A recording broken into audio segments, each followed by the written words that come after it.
త్వరగా వాడి గతం గుర్తొచ్చేలా చేయండిరా. స్టోరీ కంటిన్యూ చేయరా. వీడి పేరులో ఉన్న సంతోషం వీడి కళ్ళల్లో కనిపించటం లేదు.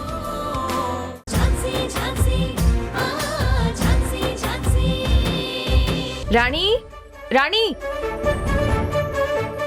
అక్క, ఇదేంటి కోర్టుకు వెళ్తున్నావా? అవును రాణి, నా సస్పెన్షన్ కంప్లీట్ అయిపోయింది. సో నేను ఈ రోజు నుంచి కోర్టుకు వెళ్ళొచ్చు. అక్క నిజమా? ఎంత మంచి మాట చెప్పావు. వెళ్తున్నట్టు రాత్రి కూడా ఒక్క మాట చెప్పలేదు. పర్లేదక్క, నేను కోరుకున్నది కూడా ఇదే. హ్యాపీగా వెళ్ళక్క. సరే రాణి, నేను వెళ్ళొస్తాను.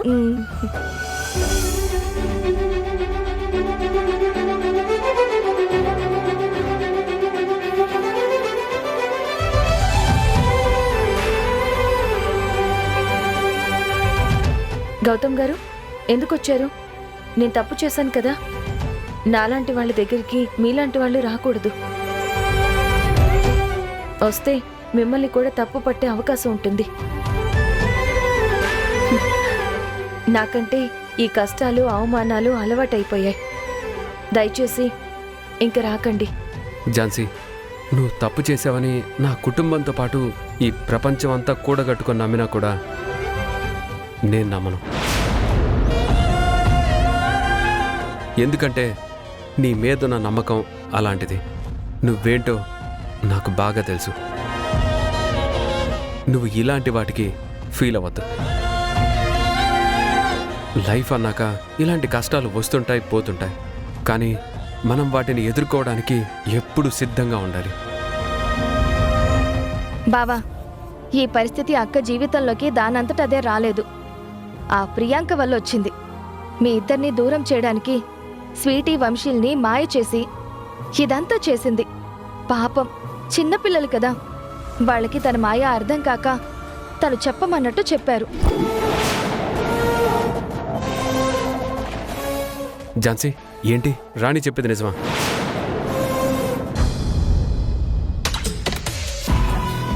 రంజిత్ మేడం, ఈ రోజున్న కేసుల ఫైల్స్ అన్ని రెడీ చేసి ఉంచావా? మేడం, ఇప్పుడు మీరు వాదించే కేసులకి అసలు ఫైల్సే అవసరం లేదు. అదేంటి? అంతే కదా మేడం, మీకు ఆ ఝాన్సీ ఉంటే ఫైల్స్ అవసరం గాని తను లేకపోతే కేసుని ఒంటి చేత్తో గెలిచేయరు. ఇంకా అలాంటప్పుడు ఫైల్స్ ఎందుకు madam?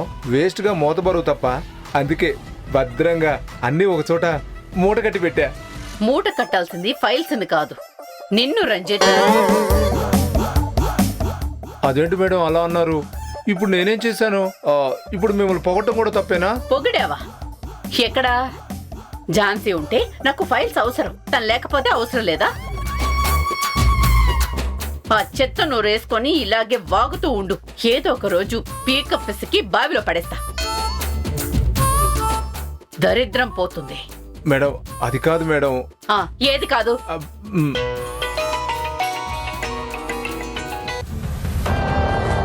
Hello Priyanka. Hello madam. Priyanka, నీ వాయిస్ వింటుంటే చాలా హ్యాపీగా ఉన్నట్టున్నావు. ఏంటి మ్యాటర్? అవును మేడం, చాలా అంటే చాలా హ్యాపీగా ఉన్నాను. ఎందుకో అంత హ్యాపీనెస్? ఎందుకేంటి మేడం, ఎన్నో రోజులుగా ఎదురు చూస్తున్న నా కల నెరవేరబోతోంది. గౌతమ్ సార్ వాళ్ళ ఫ్యామిలీ మా ఇంటికి వస్తుంది. మా అమ్మా నాన్నతో వాళ్ళందరూ ఇక్కడికి రాగానే గౌతమ్ సార్తో నా పెళ్లి గురించి మాట్లాడమని చెప్పాను. వాళ్ళు సరే అన్నారు. ఇన్నాళ్ళు మనకు ఆ ఝాన్సీ అడ్డు, కానీ ఇప్పుడు మనకు ఆ అడ్డు తొలగిపోయింది. ఇంక మనకి ఏ ఇబ్బంది ఉండదు. గౌతమ్ సార్తో నా పెళ్లి అయిపోయినట్టే, ఏ అడ్డు లేకుండా. ఇదంతా మీ వల్లే మేడం. మీరు చేసిన హెల్ప్ ని నేను లైఫ్ లాంగ్ గుర్తు పెట్టుకుంటాను. చాలా చాలా thanks madam. All the best Priyanka. వీలుంటే నేను కూడా రావడానికి ట్రై చేస్తాను. ట్రై చేయడం ఏంటి మేడం, మీరు తప్పకుండా రావాలి. ఇంత హెల్ప్ చేసినా మీరు రాకపోతే ఎలా? ప్రియాంక, నేను వచ్చినా రాకపోయినా నువ్వొక విషయం గుర్తుపెట్టుకో. ఏంటి మేడం అది? ఝాన్సీ తప్పు చేసిందని అందరూ నమ్ముతున్నారు, కానీ గౌతమ్ మాత్రం నమ్మలేదు, నమ్మడు కూడా. ఆ విషయంలో జాగ్రత్తగా డీల్ చేయి. అలాగే గౌతమ్ వచ్చినా కూడా నీతో పెళ్లి అంటే ఒప్పుకుంటాడనే నమ్మకం కూడా నాకు లేదు. అదేంటి మేడం, ఒక్కసారిగా నా ఆశలన్నీ నిరాశ చేసేశారు. నేను గౌతమ్ సార్తో పెళ్లికి ఏ అడ్డు లేదని చాలా హ్యాపీగా ఫీల్ అవుతుంటే మీరు నన్నొక్కసారి పైనుంచి కిందకి తోసినంత పని చేశారు మేడం.